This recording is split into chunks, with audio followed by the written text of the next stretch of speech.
pandemia española, la gripe española, pues el virus de ese momento, o sea, fue en 1918 y el virus como tal se descubrió en 1933. Aquí a la semana se conocían las 29.000 letras pues, del código genético de los 15 genes del SARS-CoV-2 y todos los días aprendemos y vemos cosas muy importantes y creo que la pandemia nos está llevando a aprender cosas que son muy significativas. Y ahorita cuando hablaba con Fernando que me decía que quería que hiciera un mini resumen, pues hay un mensaje que quiero que se lleven y es, nosotros a partir de abril que alguien me hizo el llamado de atención, Roberto Rivera de Incodol, me dijo, mira este artículo que lo tuiteó Alejandro Gaviria y se acabaron los oxímetros en Bogotá. Yo al principio no le paré bolas, me puse a leer el artículo, hice un artículo en New York Times que dice cómo la hipoxemia silenciosa está matando a los pacientes de COVID-19, de un intensivista que se llama Richard Levitan. Y este intensivista, que lleva 30 años siendo intensivista, dice que esta enfermedad, a diferencia de otras neumonías y otras enfermedades respiratorias, es muy particular porque los pacientes llegan tranquilos caminando, sintiéndose bien, y les miden la oximetría y tienen 60 o 70, que a él le toca decirle a los pacientes, señor, cuelgue el celular que lo toca intubar, y que los pacientes los intubaban rápidamente, entraban a una espiral descendente y se morían. Pero el paciente nunca se sentía hipoxémico. Después sale otro artículo que dice lo que los médicos hubieran querido saber en el frente de batalla un mes antes.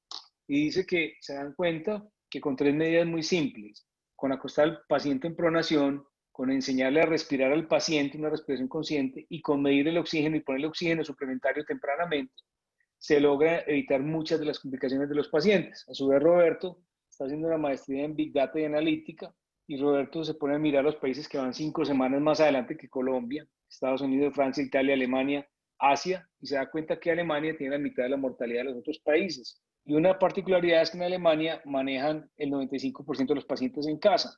Entonces, nosotros revisamos eso, lo llamamos la mesa técnica de Sura, se lo mostramos al equipo de Sura, y totalmente de acuerdo, lo validamos con Marco González y con Estela Navarro, dos intensivistas. Nosotros no estamos de acuerdo, se lo presentamos al presidente de Sura Colombia, el jefe mío, dijo, ese es el modelo, por ahí nos vamos, compremos 10.000 oxímetros y empezamos a montar ese modelo. Y cuando uno se pone, pues yo me ponía a pensar, la hemoglobina pues es una molécula tridimensional que cuando se desoxigena se vuelve pegajosa, se vuelve picuda, se tranca en todas partes, y por eso es que a todos los médicos nos llega que el COVID no es una enfermedad respiratoria sino de la coagulación, porque claro, se forman trombos, pero si nunca se desoxigena el paciente, nunca se complica. Entonces llevamos hoy más de 3.000 pacientes con el modelo de oximetría, donde los pacientes que tienen factores de riesgo, que hoy podemos predecir en Sura qué paciente tiene riesgo de complicarse si le da COVID, le ponemos el oxímetro, lo acompañamos y les ponemos oxígeno temprano. De esos 3.000 pacientes, más o menos 50 se han hospitalizado y han fallecido 2 pacientes de 3.000, que son unos números absolutamente excepcionales, pues. Números, de hecho, inclusive más, antes, por ejemplo, la primera fase, 911 pacientes, de los cuales se habían hospitalizado 11 pacientes. Ninguna unidad de cuidados intensivos. Entonces, eso nos tiene optimistas. Eso lo llevamos a las otras EPS lo están implementando también. Y creemos que este virus nos enseña cosas muy simples, cosas como esas, cosas de oiga, cómo aprender a respirar, cómo cuidarnos unos a otros, cómo entender pues, que obviamente es un virus que entra por la nariz, pues si nos ponemos una tela que nos pues tape la nariz y como uno ve el virus lleno de picos, pues se tiene que atrancar en esa tela de alguna manera. Entonces, cuando la OMS decía que la mascarilla no servía, pues uno decía, ¿cómo no va a servir? Por supuesto que sirve. Entonces, yo creo que es una oportunidad importante de aprender, de realmente enfocarnos en lo que nos hace falta y lo que no. Pues yo no sé ustedes, pero ya creo que a mí, yo por ejemplo veo que tengo como 12 blue jeans, y ya porque ni todos son blue jeans, yo con 2 tengo. Primero que muchos de ustedes estarán en pijama con camisa. Yo por lo menos estoy en pijama de la cintura para abajo, aquí donde me ven. Pero finalmente eso es, Fernando, no sé qué más resumen quieres, pero yo creo que viene una época dura, No, pero igual creo que la vamos a superar y creo que vamos a salir muy bien. es interesante y creo que ha sido, de hecho, lo que pues ha mostrado Sura en relación a lo que ha mostrado Colombia y el mundo es impresionante. Lo mismo también en el tema del diagnóstico precoz. Cuenta un poquito cómo ha sido ese trasegar de la mama, de lo que recuerdas hasta ahora pues que ya hay un programa y que las cosas están más sólidas? ¿Qué necesidades existieron para que pudieran llegar a este tiempo para ti?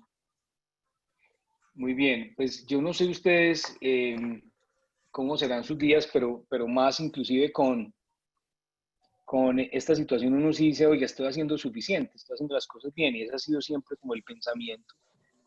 Y yo creo que nosotros siempre sabíamos que nos faltaba hacer las cosas mucho mejor por las pacientes de cáncer de seno, con las mejores intenciones del mundo. Y nosotros nos demorábamos 150 días entre la consulta y el inicio del tratamiento. Eh, y uno se pone a mirar y uno encuentra justificación. Entonces uno decía, no, 3 días entre la sensación de lesión y la oportunidad pues para hacerle un tamizaje. Entonces después la cita con el médico general que manda una ecomamaria que son 15 días. Después el resultado alterado se demora 10 días. Después la revisión por el mastólogo se demora 8 días. Después la solicitud para la biopsia se puede demorar 25 días. Después la confirmación de la biopsia que muestra el cáncer 10 días. Después la revisión por el ginecólogo, el mastólogo otros 10 días. Y finalmente la consulta y la solicitud para el tratamiento 30 días. Entonces le dice, oye, no, son tiempos muy normales, porque cuando usted mira y a un paciente le dicen que tiene cáncer, le pasan varias cosas. Uno es que el tiempo se detiene. Entonces, pues una cosa son 30 días o 150 días en el tiempo detenido y otras son un tiempo normal. Pues mira ahorita, por ejemplo, nos dimos cuenta que nos faltaba ser más compasivos y que realmente eso no nos estaba ni siquiera saliendo más barato, sino al contrario, mucho más costoso, porque llegaban las pacientes ya con unos estadios más avanzados, ya era todo mucho más difícil que si hubiera sido mucho más temprano. Entonces eso pues nos llevó a hacer unos esfuerzos donde Fernando pues fue muy instrumental en esos esfuerzos, donde decimos, oiga, ¿cómo hacemos para que lo que la paciente necesita se le haga, digamos, de una sola vez? Aquí estaba mirando la rendición de cuentas que fue hace tal vez un par de semanas, 9 días de oportunidad entre la sospecha y el diagnóstico de cáncer de mama y 3 días de oportunidad para la asignación de las citas en la IPS oncológica. Y Fernando Erazo era el que me daba a mí estos datos, que hoy deben estar supremamente desactualizados. De hecho, Fernando, para que me los actualices después, yo le decía, ¿cuánto vale una mujer, un cáncer de seno, el tratamiento de un cáncer de seno, una mujer estadio 0? Entonces decíamos, pues hombre, puede valer, ¿cierto? Puede valer 10 millones de pesos, pues, pero estadio 4, decíamos que valía 220 millones de pesos, así como unas cuentas, así como mal hechas. Ligeras. Sí, entonces cuando mirábamos, uno decía, bueno, vale 22 veces más, pero además Fernando me daba unas estadísticas en ese momento y me decía, las mujeres con estadio 1, pues prácticamente la tasa de supervivencia pues puede ser del 100% a 5 años, y estadio 4 la tasa de supervivencia es 22%. O sea, además de que te vale 22 veces más, te mueren 4 de cada 5. Entonces ni siquiera estás haciendo un buen uso de los recursos, ni siquiera estás siendo responsable, y eso nos llevó a preguntarnos cómo se podía hacer este proceso, digamos, de una especie de one-stop shopping. La clínica, pues, que hoy se llama Tiempo para Ti, basado pues en el modelo este francés y en ver muchos modelos. Y es un proceso de aprendizaje constante, de cuestionarnos y de pensar que nunca es suficientemente bueno, que siempre lo podemos hacer mejor y que siempre podemos ser más compasivos. Qué bien, sí. Creo que todos lo entendemos, lo valoramos y realmente, bueno, es emocionante. Me parece muy bacano que también están compartiendo la experiencia de lo del COVID con otras empresas, otras instituciones, otras aseguradores. Lo mismo pues eventualmente podrá pasar con este porque ha impactado mucho. Volvemos a hablar en un momentito, Gabriel, porque seguramente van a haber preguntas del público y queremos también Fernando, saber tus simplemente opiniones. como un dato, Sí, en este momento en ese modelo se han atendido 102.844 mujeres en ese modelo. que lleva Son datos. de hace cuánto. Ahorita estaba mirando, yo no me acuerdo, Fernando, esos son tal vez 5 años, no sé, En no estoy seguro. el tiempo para ti, en el No, nuevo, no, de pronto, bueno, este es solamente Tiempo para ti lleva un como par un de par de añitos, sí, años. Sí, 102.844. muy bien, es un montón. Muy bien, volvemos enseguida con eso. Desmuteate aquí, Sebas. Yo otra vez les quiero presentar a Sebastián Díaz, cirujano general, cirujano de mama, se formó en Barcelona. Somos compañeros de trabajo en el Instituto de Cancerología. Es una persona pues de altísimas cualidades y es pues quien ha liderado todo este desarrollo del programa pues que hay en la actualidad. Sebastián, bienvenido, gracias por estar con nosotros. Es miembro también de AMA y de ACM y hoy nos acompaña. Bueno, Sebas, dale, la tienes tú.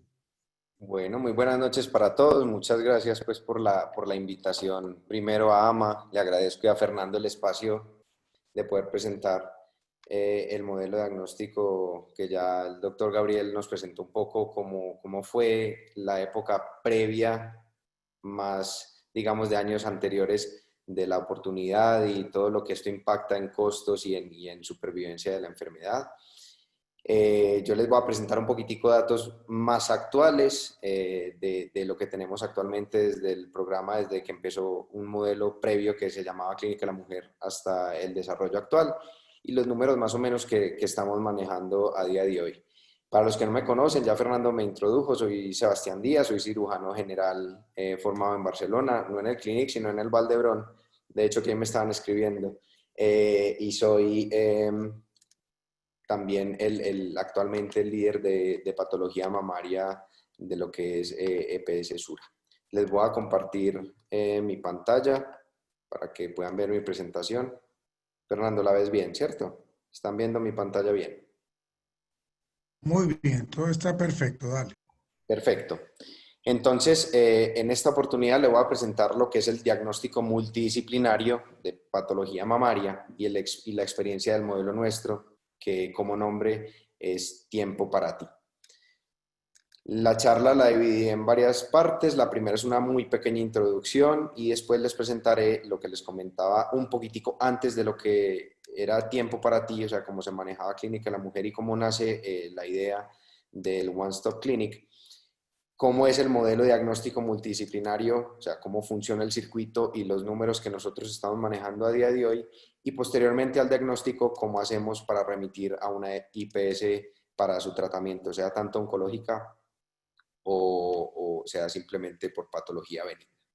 Entonces, aquí lo que tenemos es que aproximadamente el 54% de las mujeres, de las muertes, perdón, por cáncer de mama que se presenta en los países menos desarrollados y de bajos ingresos, y esto generalmente se debe en parte a las carencias y la inequidad del manejo y a las barreras que tienen de acceso a los servicios de salud y todas estas demoras en el diagnóstico precoz y el tratamiento oportuno de estas pacientes que son diagnosticadas. Esto me lo robé de un artículo presentado y publicado en 2018 del doctor Jorge Gurrola, que está presente en el grupo y le doy un saludo, y el grupo también del Instituto de Cancerología como el doctor Erazo y el doctor Luis Rodolfo, que también nos acompaña.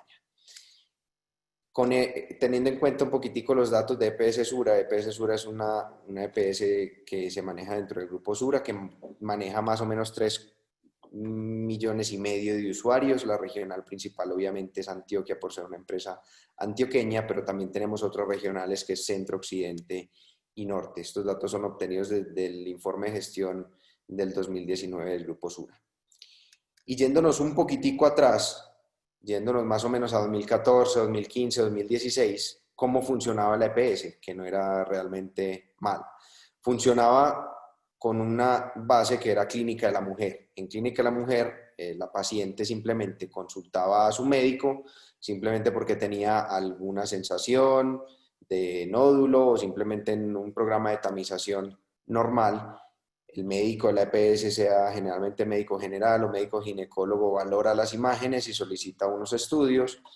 Se realizaban exámenes de mama, o sea, mamografía, ecografía en prestadores externos a la red, y se hacía también esos exámenes, digamos, si derivaba una biopsia dentro del mismo modelo de prestadores externos que tenía contratada la EPS. Posteriormente, con esos resultados, volvía donde el médico y el médico ya gestionaba y activaba lo que era Clínica de la Mujer. Eso era una consulta presencial con una enfermera que lo que hacía es que explicaba dichos resultados a la paciente en función de si era patología benigna o maligna, y ya la enrutaba, digamos, a la IPS o al médico que la tuviera que tratar en función de los contratos que se tenían en su momento. Esta enfermera también, si era un cáncer, le pedía unas pruebas de extensión estándar, que en ese caso eran radiología, simplemente le pedía radiografía de tórax y ecografía de abdomen, y le pedía también una gamografía ósea, eso independientemente del estadio, independientemente del subtipo, y con eso ya se derivaba a una IPS oncológica o la IPS pues, de patología benigna. Y realmente los números no eran tan malos como ya los mencionaba anteriormente el doctor Gabriel Mesa, porque en 2016 funcionábamos de esta manera, más o menos se hacían aproximadamente 76.000 mamografías de tamización y de ahí se derivan más o menos 5.000 biopsias de mama. De estas resultaban un 20% positivas para cáncer, se detectaban unos estadios tempranos, la gran mayoría, el 63% de los casos, y llevando, digámoslos, desde que el paciente tenía una sospecha hasta que llegaba a un diagnóstico se manejaban 35 días. O sea que realmente no funcionaba tan mal. Esa época a mí me tocó vivirla y no, de verdad que funcionaba relativamente bien al compararla con otros modelos. Pero en esa misma época, en 2016, en otra parte ya del mundo, ya yéndonos a París, en el Institut Gustave Roussy, de la mano de la doctora Delaroche, publican su experiencia que inicia en 2004 y presentan ya los números del 2012, o sea, todo lo que es 2004 a 2012, presentando como un modelo de una clínica de diagnóstico rápido y presentan sus datos. Ellos presentan 10.800 consultas en 10.600 pacientes. Muy importante que tengan en cuenta este dato porque estos son datos de 8 años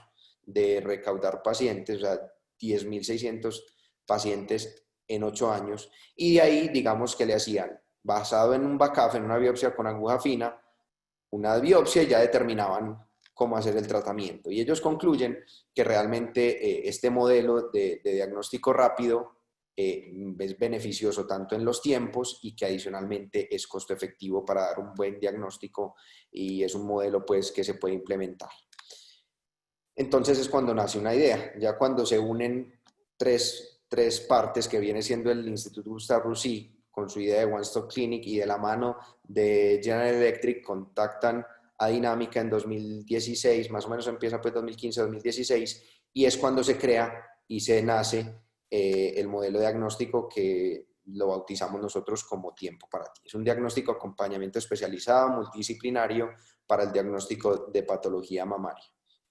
¿Qué objetivos tenía este modelo de diagnóstico? Es un acompañamiento especializado, vuelvo y repito, multidisciplinario, en el que estamos las especialidades que estamos siempre conjuntas para lo que es un diagnóstico de patología mamaria, lo hacemos todo de manera integral y evitamos así la fragmentación de la atención y brindar un diagnóstico en un mismo lugar y en un mismo día. O sea, muy diferente a lo que se planteaba anteriormente, que la paciente iba haciéndose todos sus exámenes, iba cada vez que se hacía un examen y generaba algo, volvía a su médico volvía y mandaba, digamos, la nueva orden, con esa orden volvía a esperar unos días y volvía, o sea, todo esto se evitaba, disminuyendo así los desplazamientos de la paciente a realizarse los trámites, los exámenes, perdón, y obviamente disminuyendo todo lo que son esos trámites administrativos a las usuarias, porque todo lo que es trámites administrativos, autorizaciones de exámenes y demás, pues todo se haría internamente.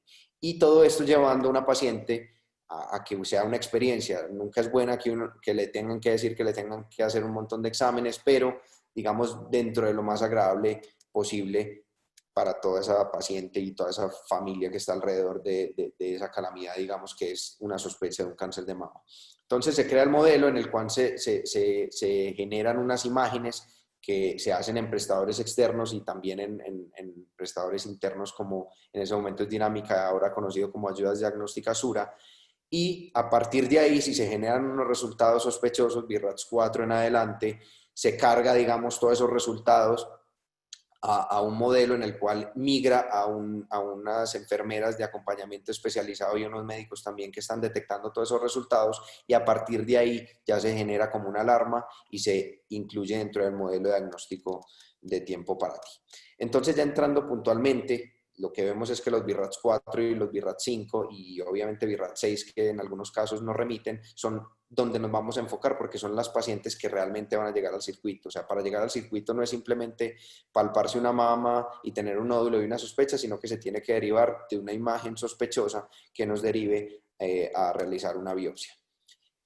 Dentro del modelo, lo que podemos ver aquí es que el eje central es una enfermera navegadora. ¿Por qué? Porque es la puerta de entrada y es la que está, digamos, como su palabra lo dice, navegando con la paciente, llevándola alrededor de todo lo que es el circuito diagnóstico, y es la primera persona que va a recibir a la paciente. Entonces, ella la recibe, le explica cómo es todo el funcionamiento del circuito diagnóstico, verifica toda la documentación que nos trae esa paciente, los exámenes y, bueno, todas las historias de remisión y si tiene alguna nota de su médico tratante, y es quien recopila toda la información y se la presenta al mastólogo. Aquí todo el rato la paciente, digamos, va de la mano de la enfermera navegadora y de los médicos tratantes, generando, digamos, todo ese circuito diagnóstico. La primera persona entonces de los especialistas que la recibe es el cirujano de mama o el mastólogo. El mastólogo lo que hace es que recibe a la paciente, le realiza lo primero una historia clínica completa, obviamente con antecedentes personales, familiares, alérgicos, una historia pues muy completa, y quirúrgicos obviamente también. Analiza, digamos, y le pregunta todo lo que es su motivo de consulta y por qué la remitieron, y mira todos los resultados de los exámenes que le han realizado para derivarla al circuito diagnóstico. La explora obviamente y mira los que tienen el examen físico, y ya con toda esta información que tiene, la historia clínica, los exámenes que le han realizado y todo el examen físico, es quien va de la mano y le presenta la paciente al siguiente eslabón, digamos, del circuito, que vendría siendo el especialista en radiología. Lo que hacen los radiólogos es que valoran nuevamente la historia clínica y las pruebas de imagen que adjunta la paciente, y se deriva de ahí entonces una necesidad posible de hacer imágenes adicionales. Se puede hacer una mamografía, que contamos pues gracias a Dios con la tecnología más avanzada dentro de lo que es tomosíntesis, inclusive mamografía con contraste, y hacemos también una ecografía de mama y, en el caso de ser necesario, también ecografía de axila. Valoramos generalmente ambas mamas, no solo vamos puntualmente a verificar lo que nos remiten, sino que solemos hacer una valoración integral de lo que son las dos mamas y las axilas, y ahí ya se deriva entonces una necesidad. Muchas veces estamos siempre el cirujano de mama y el radiólogo valorando las imágenes ahí en vivo, y lo que hacemos es que generamos unas biopsias que ya podemos realizar.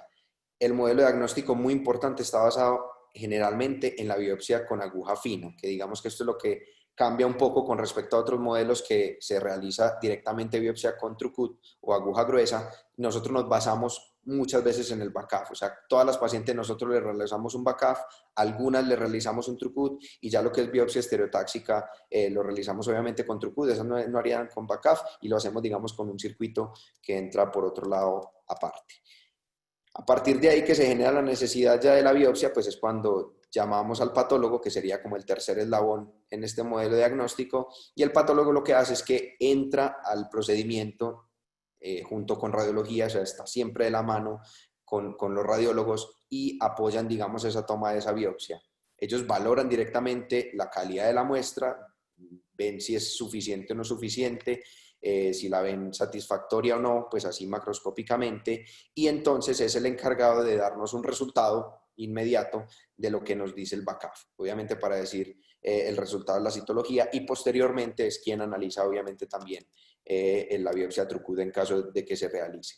Este resultado, ya cuando lo tiene, el del BACAF, se comenta nuevamente en grupo, se hace como una correlación entre lo que ve el cirujano, lo que ve el radiólogo y lo que encuentra el patólogo, y llegamos, digamos, a esa concordancia, ¿no? Si vemos una lesión de alta sospecha, pues obviamente tenemos que ver que sí tenga un diagnóstico por lo menos, y si es de baja sospecha, pues que nos concuerde, porque también hay casos en los cuales tenemos una baja sospecha y nos informan de un cáncer, y nos tenemos que volver un poquitico a complementarle los estudios a esa paciente.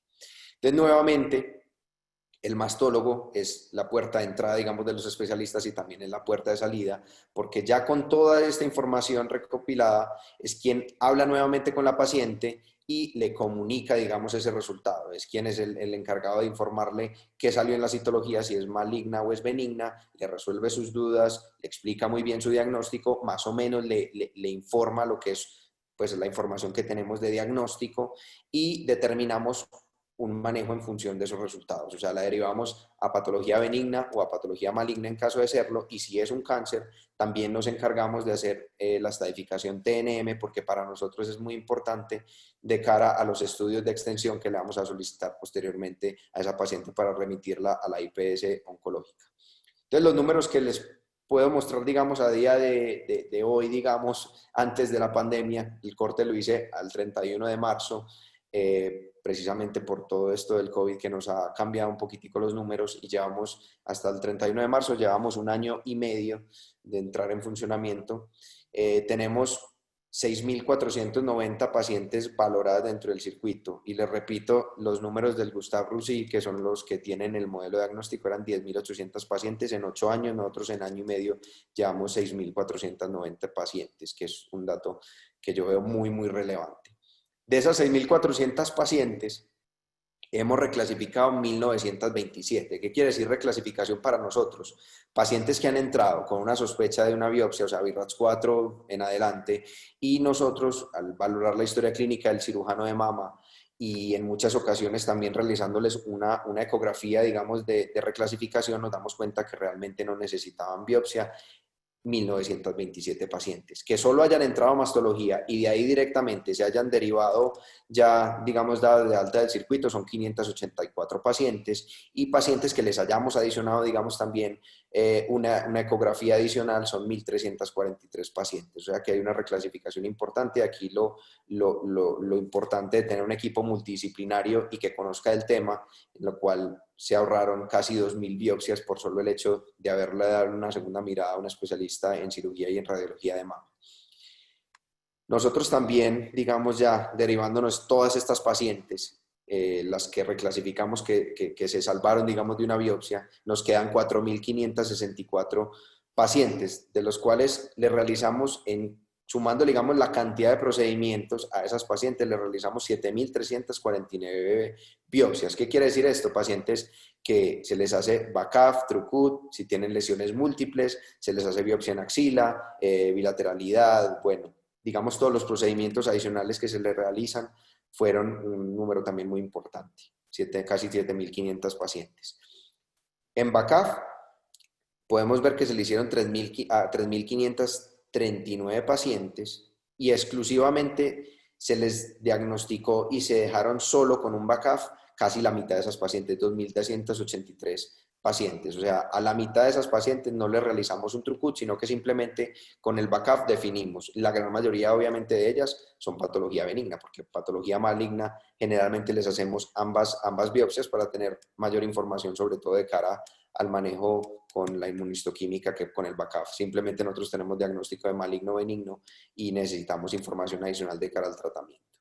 El TruCut se realizó en 1.492 pacientes y biopsia estereotáxica que se hace con TruCut. Esta pues, o sea, las que estoy mencionando como BACAF y TruCut arriba son realizadas guiadas por ecografía, las que menciono abajo son exclusivamente realizadas con estereotaxia y obviamente se hacían con TruCut. A estas pacientes no se les realiza BACAF. Y encontramos en todas estas pacientes un 15,5% de pacientes con diagnóstico de malignidad, que vienen siendo 1.007 pacientes de todas las que se presentaron al circuito. ¿Cómo está la oportunidad, digamos, ahora de agendamiento al circuito? Que esto es importante. Antes veíamos que llegábamos a 35 días de agendamiento para las pacientes pues, que se les daba un tratamiento. Ahora tenemos una oportunidad de agendamiento al circuito de cara al BI-RADS. O sea, nosotros lo clasificamos cuando son de alto riesgo, BI-RADS 4B o C, o BI-RADS 5, en menos de 48 horas desde que se deriva la sospecha pues, por ecografía o por mamografía y se cita en el circuito, son 48 horas estrictas. Y el BI-RADS 4A, sí tenemos una oportunidad un poquitico mayor, porque esas las catalogamos más de bajo riesgo y estamos a 5 días. Como les repito, esto era época antes del COVID, BI-RADS 4A a día de hoy hemos frenado un poquitico, ha cambiado un poco, pero nuevamente estamos realizando biopsias a las pacientes BI-RADS 4A. Esto se implementó en un circuito, inicialmente era un circuito único, hemos dado varias vueltas pensando cuál era el número ideal, llegamos a un número de 17 pacientes por circuito y no dábamos, digamos, abasto y generamos un doble circuito, o sea, tenemos 2 circuitos de 2 mastólogos, 2 radiólogos y 2 grupos de patología, todos completamente independientes, ambos en la misma sede, y estamos viendo 34 pacientes en la sede de EPS diagnóstica, digamos, de Sura. Hay que tener en cuenta que esto es simplemente hablando del circuito diagnóstico que tenemos nosotros en EPS, también hay circuito diagnóstico en Barranquilla, que está, pues, empezó en este año también y lastimosamente se frenó mucho por época COVID. Implementamos también el mismo modelo de diagnóstico con unas variaciones pequeñas, pero para póliza de Sura, que lo estrenamos también hace poco, hace un par o tres de meses, y estamos previstos abrirlo en Bucaramanga, Cali y Bogotá, nuevamente como a implementar el mismo modelo de diagnóstico que les estoy presentando. De ahí a que se llega, digamos, a una cita, a una IPS oncológica ya con diagnóstico, ocurren más o menos 12 días. ¿Por qué 12 días? Porque se le realiza absolutamente todo lo que son pruebas de estadificación, todas las pruebas de inmunistoquímica que se derivan más o menos para leer un truco 3 días, para resultados de inmunistoquímica otros 3 días y para generar, digamos, las ayudas diagnósticas adicionales por las que se estadifica la paciente en caso de ser cáncer de mama, se está la oportunidad ahora a 12 días. ¿Esto quién lo hace? Lo hace acompañamiento especializado, que es un grupo, digamos, de enfermeras y hay médicos también que reciben toda esta información y con todo lo que nosotros hemos establecido lo remiten a una IPS oncológica de tratamiento. Aquí estoy hablando pues puntualmente del cáncer, pero también enseguida les hablo de la enfermedad benigna. Y nosotros actualmente en Medellín tenemos las pacientes oncológicas se tratan en el Instituto de Cancerología de la Clínica Las Américas, en Clínica Vida y en la Clínica Sommer de Río Negro, y en Barranquilla en la Clínica Porto Azul y el Centro Cancerológico del Caribe. Estas pacientes, antes las estadificábamos, acuérdense, de manera estándar, con una radiografía de tórax, una eco de abdomen y una gamografía ósea, pero llegamos a un consenso en el cual las estadificamos en función del TNM, por eso es muy importante ese diagnóstico del TNM, la clasificación del TNM, perdón, y en función también del subtipo, porque inicialmente lo estábamos haciendo solo acorde al TNM y posteriormente se hizo también el cambio, gracias a las sugerencias pues, de todas las IPS oncológicas que atienden los pacientes nuestros, pues llegamos a la conclusión de que los íbamos a dividir entre los luminales y lo que eran triple negativos y HER2 positivos, y en función del TNM pues les hacemos unas pruebas de estadificación u otras. En los luminales hacemos en los estadios iniciales, clínicamente T1 con axila negativa, exámenes básicos de coabdomen, placa tórax y laboratorios, no les hacemos gamografía ósea, y a partir de T2 si les empezamos a realizar gamografía ósea, y ya cuando son T3 o con cualquier, con axila positiva, por ejemplo, les hacemos ya estadificación con gamografía y tomografía. Los que son triple negativos, como son un poco más agresivos, entonces estos sí directamente a partir del T2 les hacemos ya estadificación con tomografía y gamografía ósea. Todo esto lo realiza acompañamiento especializado para poderlo remitir a la IPS oncológica. Y ya si es patología benigna, también hicimos un manejo, digamos, y una guía de abordaje de patología benigna, que esta es también nueva, y lo que hacemos es que lo clasificamos en dos tipos según sea el riesgo poblacional y el tipo de biopsia, si la lesión es proliferativa, no proliferativa o atipia, la catalogamos y en función de esos resultados miramos cómo lo vamos a manejar. Inicialmente cuando son de bajo riesgo los hacemos con médico general y le hacemos un seguimiento con imagen 2 años, y después ya cuando es riesgo medio ya entra ahí en función el ginecólogo por 2 años más, y si hay estabilidad hicimos un desescalonamiento y lo pasamos a medicina general, y cuando son lesiones proliferativas de riesgo medio o riesgo alto ya los maneja más bien el mastólogo, y en función de la estabilidad o no se remite a ginecólogo, y ya cuando son atipias lo manejamos directamente en IPS oncológica, porque nos damos cuenta que si se manejaba por patología benigna, nos encontrábamos frecuentemente carcinomas in situ que tenían que ser remitidos nuevamente a IPS oncológica, y entonces preferimos más bien directamente las atipias remitirlos a IPS oncológica para manejo y tratamiento. Yo agradezco para darle, digamos, un gran abrazo y un saludo a todo el equipo que funciona en Tiempo para Ti. Aquí solo pude mencionar a los especialistas, está el grupo de mastología, de todos los radiólogos y de patología, pero no quiero dejar tampoco atrás a todo lo que es el equipo de acompañamiento especializado que está tanto antes como después del tratamiento, todas las auxiliares, citopatólogos, enfermeras que están ahí, las navegadoras que son fundamental, como ya lo pueden ver, y de verdad que ha sido una experiencia muy gratificante, hemos tenido muy buenos resultados, las calificaciones de las pacientes siempre son excelentes y solo hemos recibido muy buenos comentarios y muy buenos resultados, y yo creo que en el futuro quedamos en deuda de presentar realmente todos nuestros datos de cara a lo que es ya resultados oncológicos y posteriormente mirar ya supervivencias con cómo hemos podido impactar con esto, pues no solo satisfacción al cliente, sino que realmente hemos impactado posiblemente en lo que es supervivencia libre de la enfermedad. Les agradezco mucho.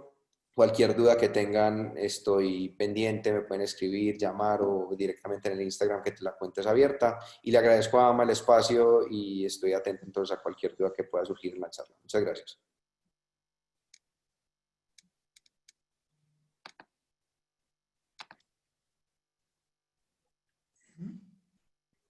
Perfecto, Sebas. Excelente. Muchísimas gracias. Ha sido de verdad bien provocativa esta presentación, muy agradable. Ya tenemos varias preguntas que en su momento vamos a contestar, pero en aras de poder manejar el tiempo y que tengamos los espacios adecuados, vamos a seguir. Vamos a seguir ahora con el doctor Rodolfo Gómez, Luis Rodolfo Gómez, director médico de la Clínica Las Américas. Una persona con una amplísima trayectoria en la oncología nacional y sobre todo antioqueña, un investigador, ahora pues ahora no, ya desde hace casi más de 5 años, que el instituto pues venía con una fuerte propuesta de investigación y ahora con la unión al MD Anderson, con muchos estudios por mostrar. La idea es que el doctor Rodolfo Gómez nos hable sobre el impacto que él percibe de todo esto que logra tener un paciente más a tiempo en una unidad de oncología y cómo esto pues puede generar unas ventajas. Para empezar a dialogar con el doctor Gómez, voy a compartir primero algo que hicimos hace un tiempo y se está compartiendo bien, ¿cierto? Sebas, Sí, ¿me cuentas? sí, se comparte bien, sí, pero. Se comparte bien, pero estamos al final aquí. Vamos a empezar a mostrar esto. Esto fue en noviembre del 2015. Como decía Gabriel Mesa al principio, pues ya son 100 y pico mil de pacientes, porque esto, pues cuando empezamos a trabajar los asuntos de la mastología en EPS Sura, pues que yo siempre he trabajado es con la regional, en asesorías con la regional, esto ya tiene más de 12 años. Y en este momento, en noviembre del 2015, hicimos un trabajo con el doctor Gómez, con Jorge Gurrola, con el equipo de investigación, Héctor Iván, y el equipo de investigación de las Américas, y mostramos esto, los retos de las pacientes colombianas con cáncer de mama. Esos retos, estamos hablando de esto hace 5 años, es que a pesar de que en el mundo desarrollado se ha reducido significativamente la mortalidad por cáncer de mama, los países en vías de desarrollo aún tienen tasas elevadas de mortalidad. Esto lo hablaba Mauricio Borrero excelentemente hace algún tiempo, de una manera muy interesante.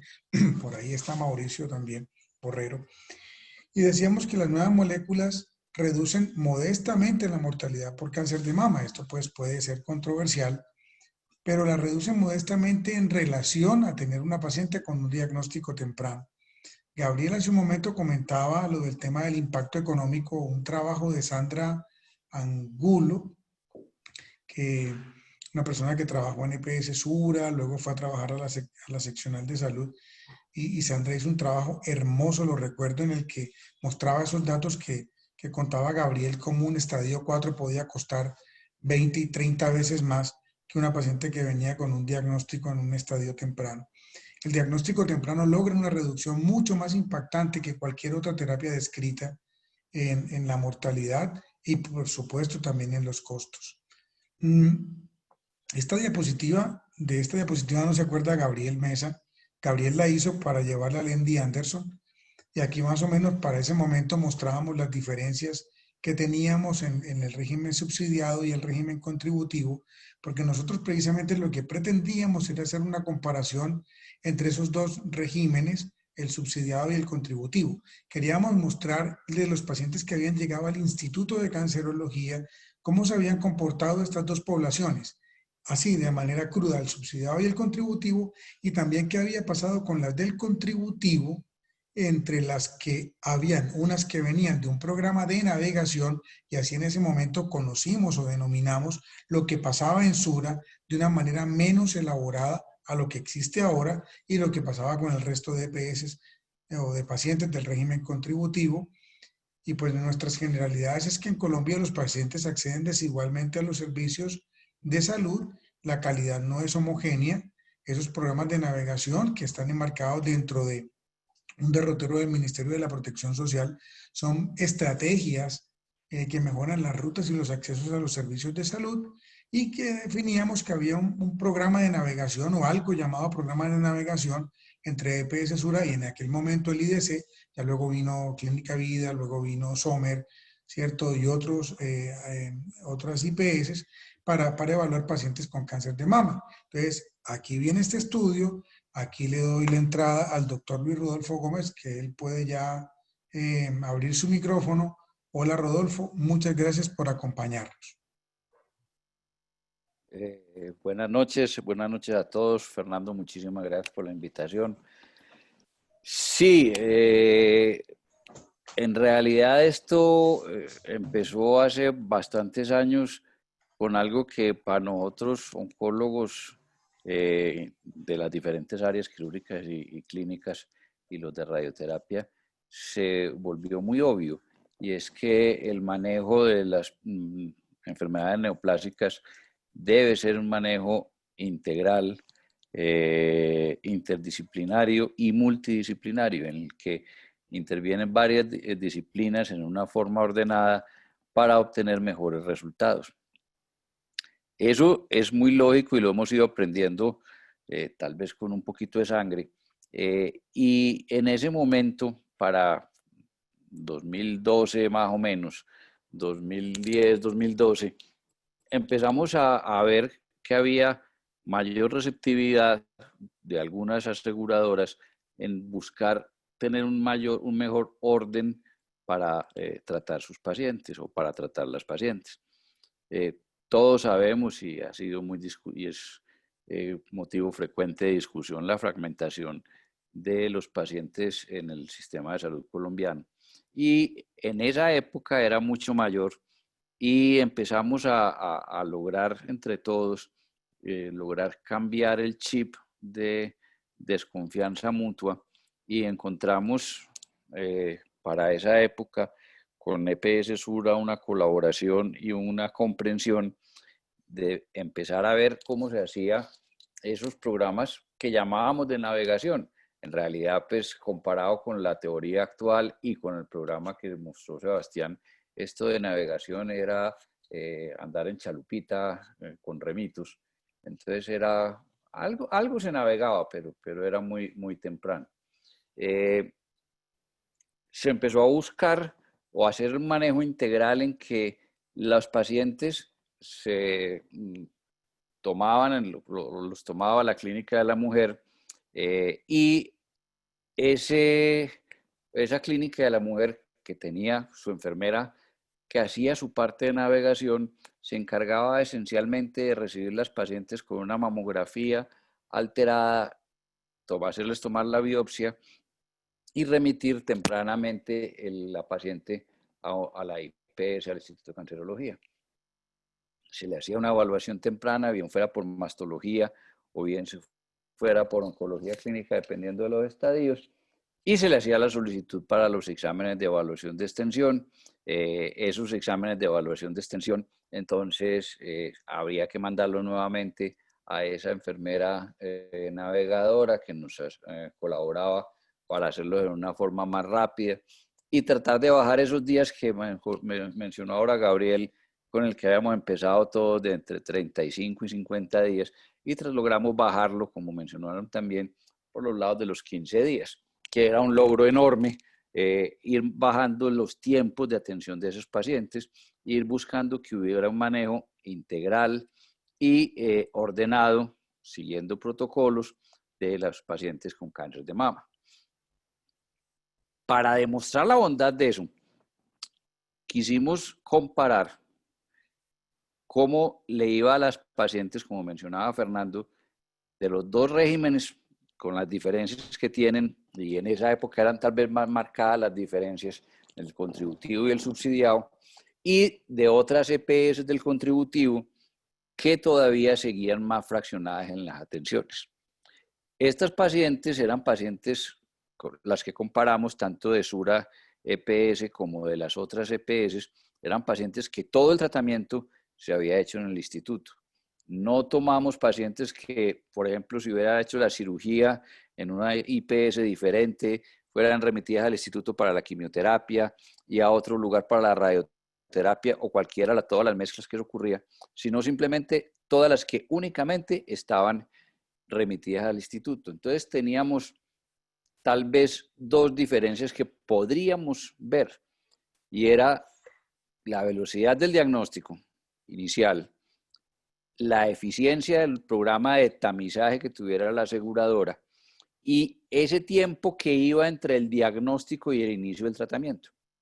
¿Sería que eso iría a impactar de alguna forma los desenlaces que para uno son importantes? Obviamente uno tiene que buscar sobrevida global. Ustedes saben que en cáncer de mama la sobrevida global es mucho más larga, pero podríamos también verla de la sobrevida libre de enfermedad.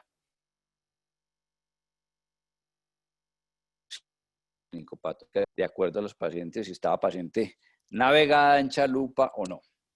Entonces, continúa Fernando.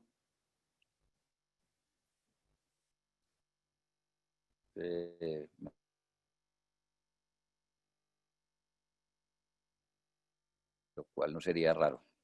Escucha.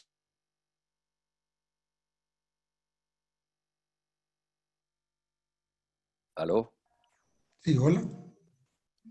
¿Aló? Sí, hola, Rodolfo. ¿Me estás escuchando? Que me está saliendo aquí Estoy un letrero escuchando. que la conexión está inestable.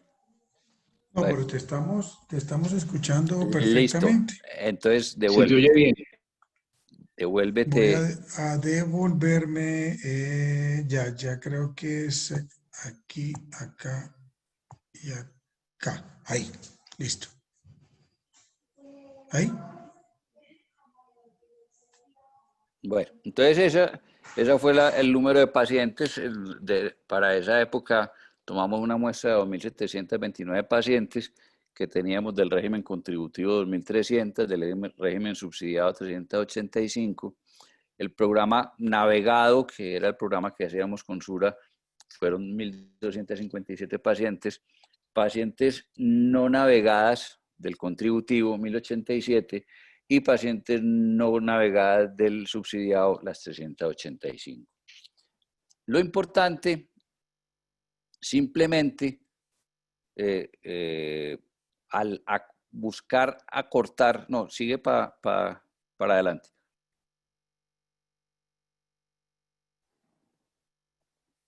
Entonces, esto es la metodología estadística que se usó.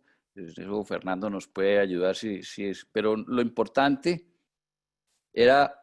es lo que nos encontramos, que era demostrar lo que, comillas, era muy obvio, y es las diferencias que existían hasta en la sobrevida a un seguimiento tan corto, se empezaba a ver a 34 meses.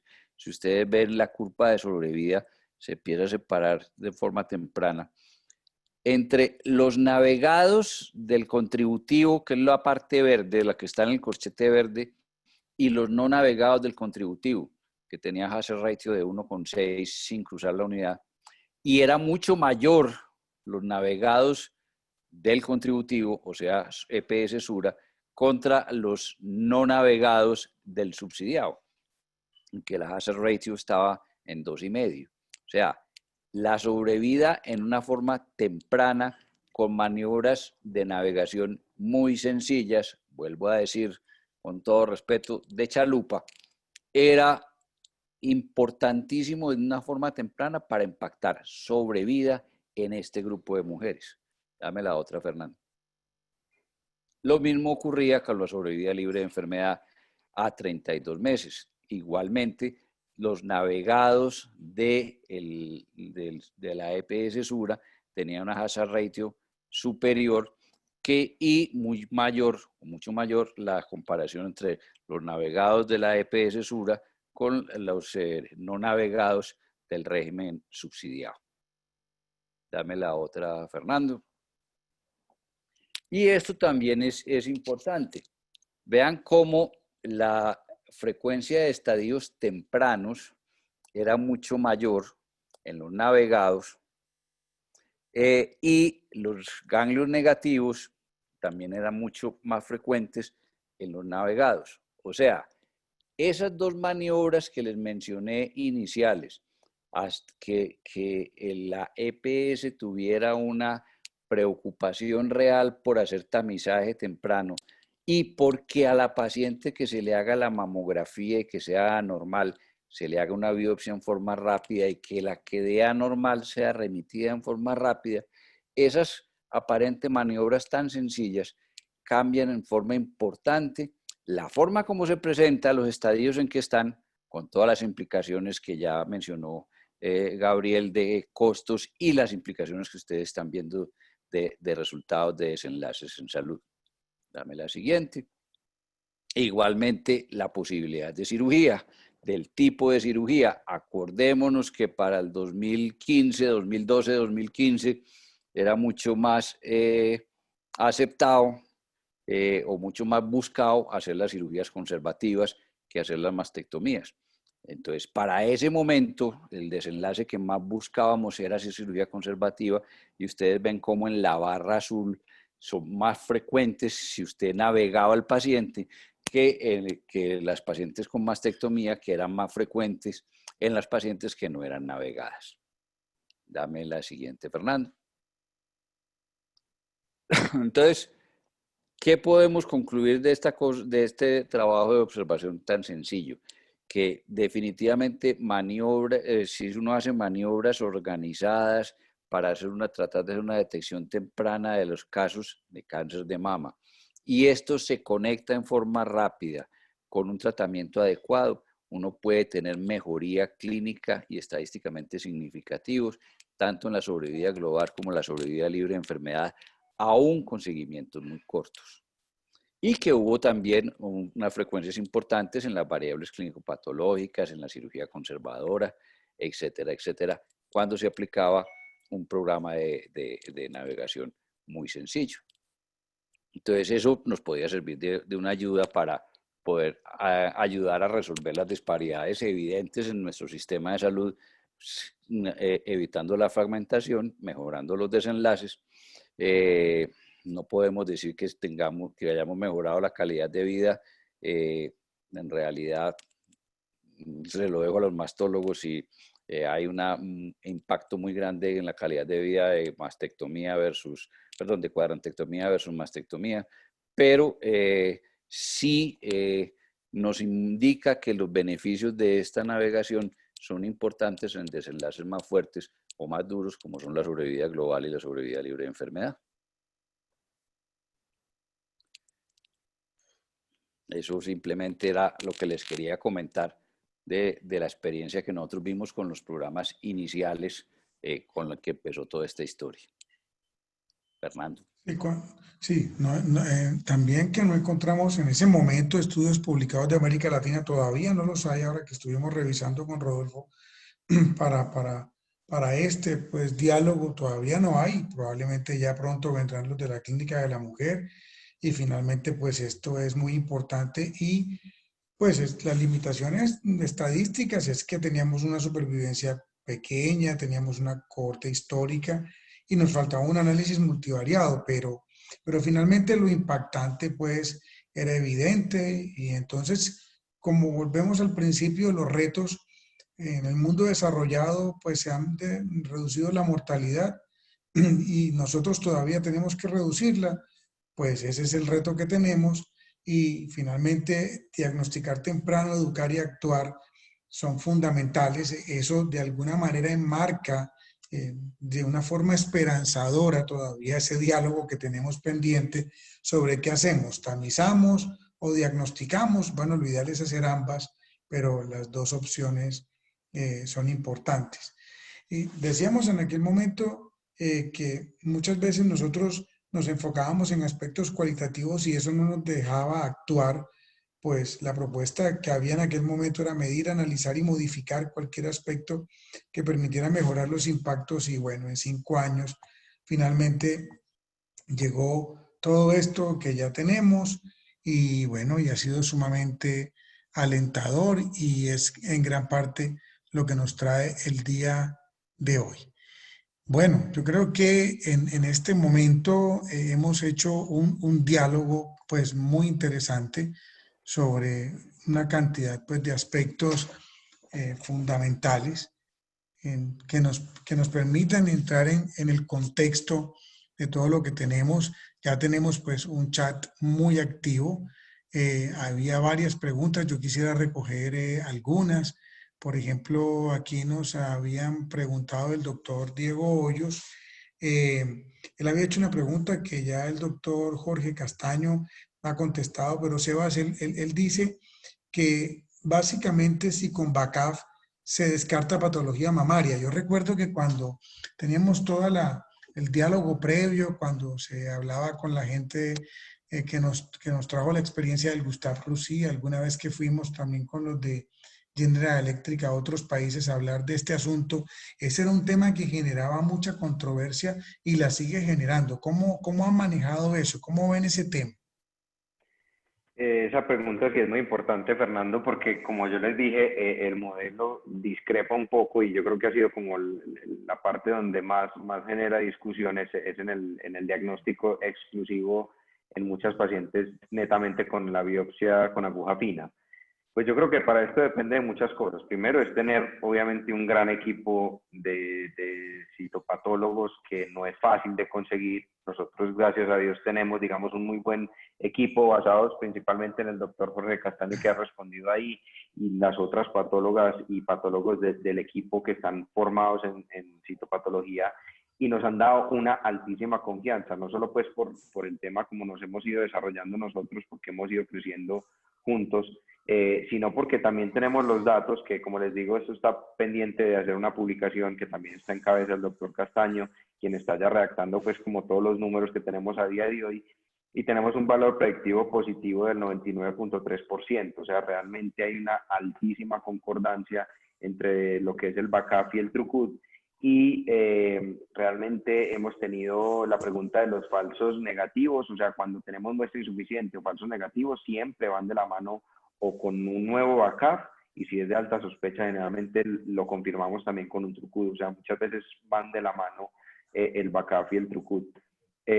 Nosotros, casos, digamos, de falsos positivos del TrueCut, del BACAF, perdón, hemos tenido unos cuantos, como les digo, muy pocos, los contamos en la mano, y al revés también, o sea, tenemos unos falsos negativos del BACAF muy bajitos, y de hecho yo recuerdo un par o tres de pacientes que nos ha salvado de hecho el BACAF, o sea, pacientes que teníamos imágenes de sospecha, BACAF positivo, TrueCut negativo, me acuerdo una muy puntualmente de necrosis grasa, repetimos el TrueCut nuevamente necrosis grasa, y como el BACAF había salido positivo, le hicimos una cuadrantectomía diagnóstica y finalmente resultó siendo un cáncer de mama, o sea que inclusive nos sentimos súper apoyados por el BACAF. Obviamente hay que tener un equipo muy fuerte en citopatología, y yo te digo, yo al principio también era un poco como pendiente, yo he sido pues muy reactivo como con todo esto, y he estado como digamos más abierto a valorar la opción del BACAF, y porque yo como me formé en España tenía un poquitico más ese concepto, y realmente ahora que tuvimos una época, por época COVID, que no contábamos con BACAF, sino netamente TrueCut, me sentía a medias, o sea, me hacía falta tener ese reporte inmediato de lo que es el BACAF, y sobre todo que, como te digo, con tener esa respuesta ese mismo día, es yo creo que la esencia del circuito. Sí, aquí la doctora Gloria desde Ecuador. Hola, doctora Gloria, nos pregunta que si se tienen datos de falsos negativos o muestras insuficientes de las biopsias por aguja fina. ¿Tienen ya todavía ¿tienen ya consolidados unos datos o aún no podríamos dar un dato No, digamos que estamos preciso? validando bien esos datos, pero como le digo, tenemos un valor predictivo positivo muy alto, o sea, 99,3%, falsos negativos muy bajito, un valor predictivo, todos esos datos, como les digo, los estamos analizando, a ver cómo los publicamos, pero realmente la concordancia es altísima, y como les digo, es un apoyo adicional muy bueno, y no solo nos basamos, digamos, si tenemos una patología maligna, no solo nos basamos en el BACAF, sino que si necesitamos el apoyo del TrueCut, también lo hacemos, o sea, la una no es excluyente de la otra. De hecho, yo Sí, lo veo más como un complemento de la otra. sí, básicamente cuando existe pues una sospecha de cáncer van a TrueCut, sí, porque de todas formas montan en el Sí, TrueCut y montan los receptores hormonales, el HER2, ¿cierto? Eso lo están validando en la parafina y en el Trucut. Mauricio Borrero, que sigue, pues sigue ya pues está que se monta en la bicicleta, pues el hombre, ya está súper recuperado. Mauricio cuenta que aquí que hay pacientes con cáncer, esto es muy importante, especialmente las más jóvenes, con masas palpables, cuyas imágenes quedan en B3. Y entonces, que si se ha establecido algún mecanismo para que estas pacientes accedan a tiempo para ti, porque tiempo para ti, por lo que has explicado, ingresa a las B4 y las B5, pero eventualmente las que tienen una clínica, las que tienen un sangrado por el pezón, las que se les hundió la areola y el pezón, esas pacientes, ¿cómo podrían ingresar al modelo? Muy buena pregunta para Mauricio. Espero que esté ya muy recuperado de su calamidad en la bicicleta. Lo siento mucho, Mauro, y esa pregunta es muy buena. De hecho, nosotros la estamos discutiendo y es real que las pacientes BIRAT3 también acceden al circuito. ¿De qué manera pueden acceder? O sea, las pacientes, no todas las BIRAT3, sino las pacientes que tengan sospecha porque tengan algún signo clínico, por ejemplo, masa palpable, que ya digamos nosotros la clasificamos, la escalamos un poquito porque al ser masa palpable posiblemente reciente aparición en pacientes jóvenes, le hacemos. Esas muchas veces, la gran mayoría, simplemente con un backup salimos con un diagnóstico. Si es patología benigna, tiene pinta pues de un nodulito circunscrito, bien definido y demás, nos quedamos solo con un backup.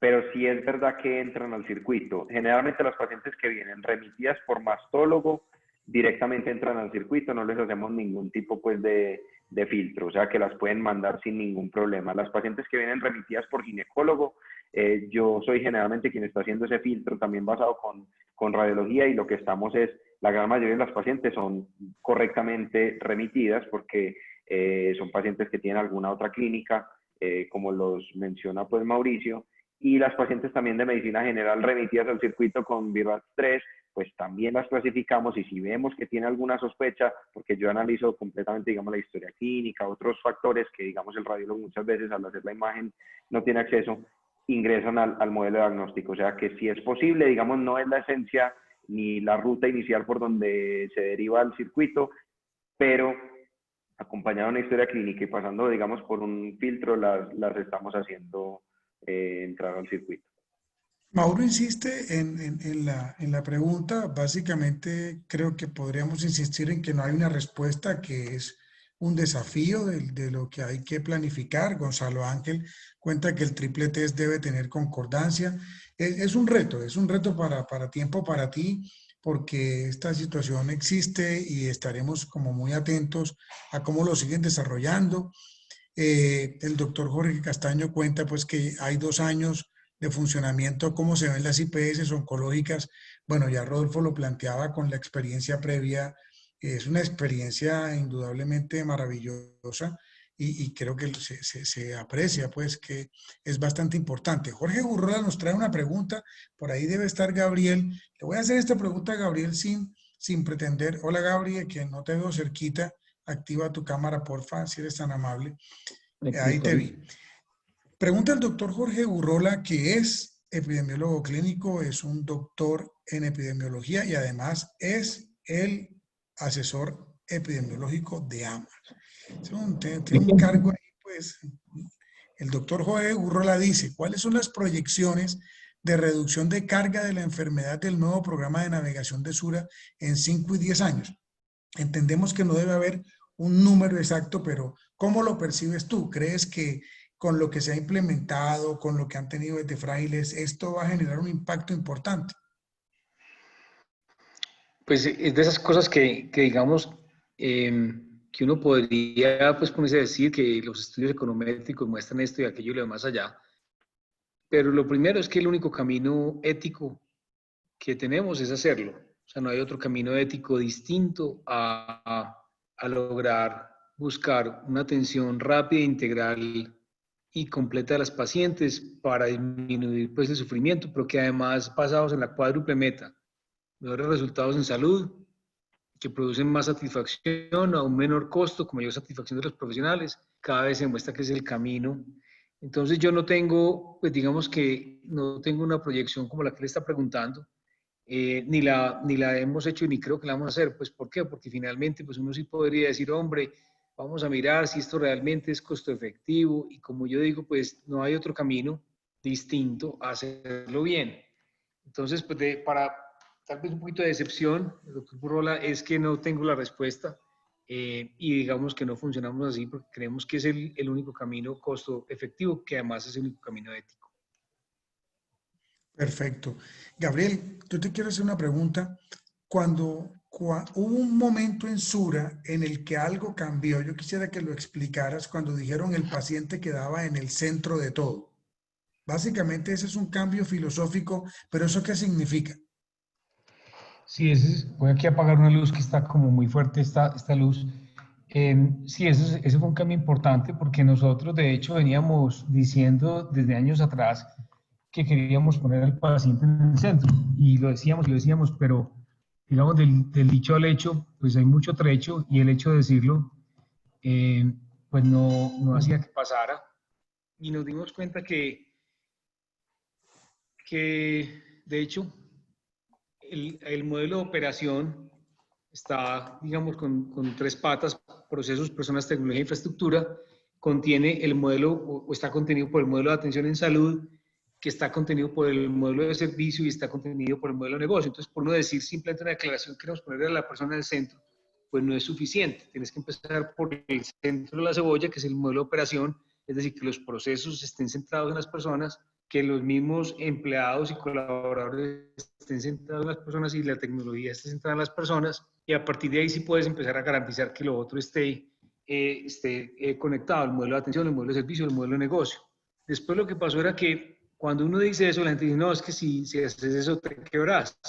Pero cuando fuimos capaces de conectarlo con lo que mencioné que primero era la triple meta, y es decir, la única forma como los sistemas de salud hoy son sostenibles y costo efectivos es buscando mejores resultados en salud, que producen más satisfacción a un menor costo, y con un cuarto componente que es la mayor satisfacción de los profesionales de la salud, porque pueden hacer lo que realmente estudiaron y para lo que están hechos, que es para mejorar la salud de las personas.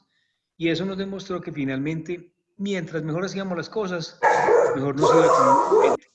Era paradójico porque la mayoría del sistema funcionaba al revés: hacer menos cosas para que me fuera bien. Obviamente, cuando haces menos cosas y no las haces articuladas, los pacientes llegan complicadas, mucho más costosas, mucho más insatisfechas, exigiendo mucho más que si desde el principio lo intentas hacer bien. Entonces, ha sido un proceso de alinear, aparte, y que realmente es mucho mejor para todos. Ese fue un camino que empezó en el 2015, que llevamos pues 5 años en ese camino, como vamos a hacer esa declaración, y no nos atrevemos, porque decimos, no, es que si hacemos esa declaración nos quebramos, y realmente poner a las personas en el centro no quiere decir darles todo lo que piden, sino acompañarlas a estar más saludables a partir pues, de ese entendimiento, esa participación y esa creación de valor para el paciente. Perfecto, no, muy bien.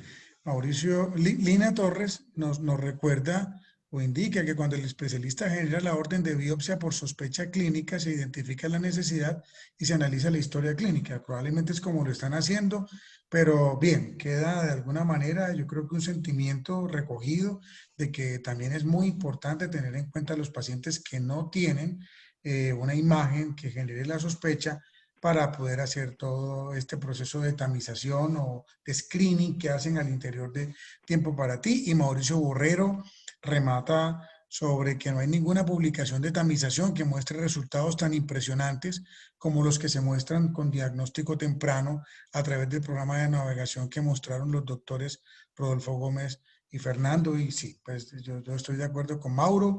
Finalmente no generemos una carga pues de esto, porque esa es una saga que sigue, pero es muy interesante. Sebas, claro, cuenta. Yo te pido, no, es como porque veo que Mauro todavía como que insiste con lo del BIRATS 3. O sea, yo creo que debería quedar claro es, pacientes directas que entran al circuito son BIRATS 4 en adelante, pero BIRATS 3 no quiere decir que tiene la puerta cerrada, no.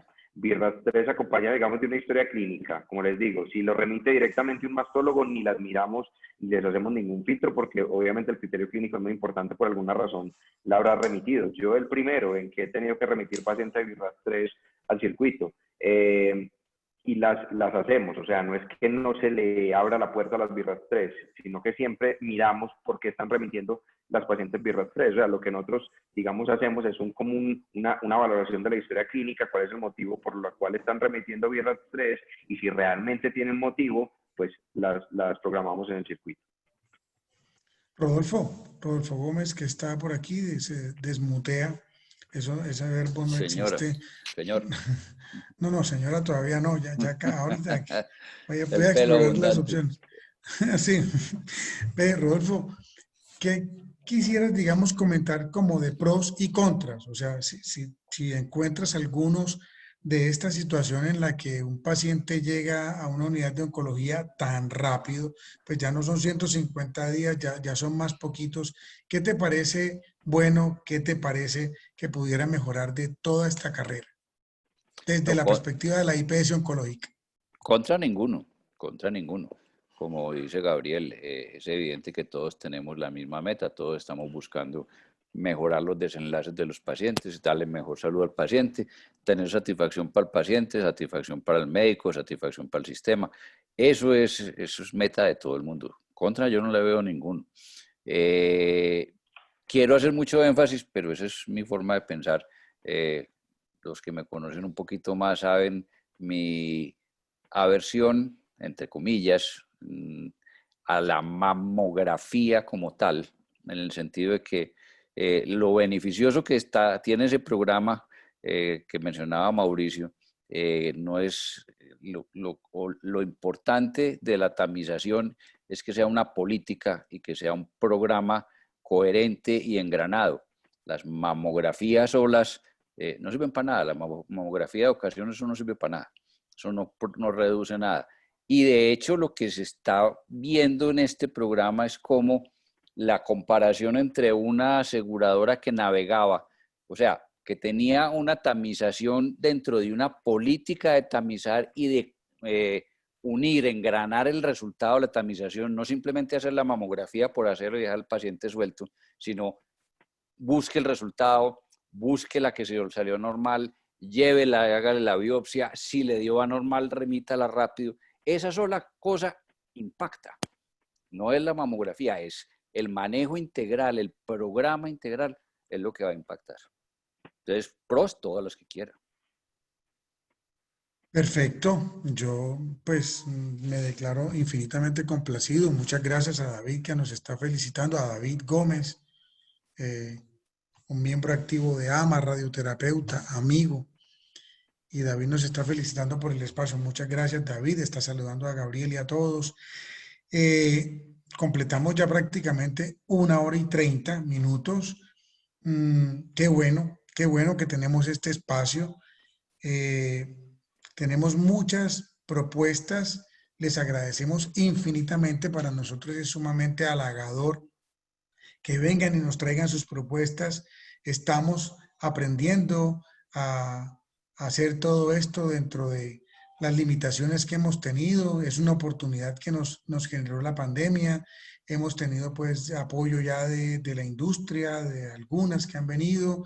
El doctor Egurrola, que se ha mostrado pues muy interesado, la junta directiva, que quiero resaltar y agradecer nuevamente a Mauricio Lema, Néstor Ginás, Carlos Restrepo, Jairo Estrada, entre otras cosas. Hay una foto que mostró Sebastián y parece Jairo Estrada, pues hace de pronto como 1 o 2 años, ¿cierto? Por ahí estaba Jairo Estrada y la doctora Ana María Carvajal.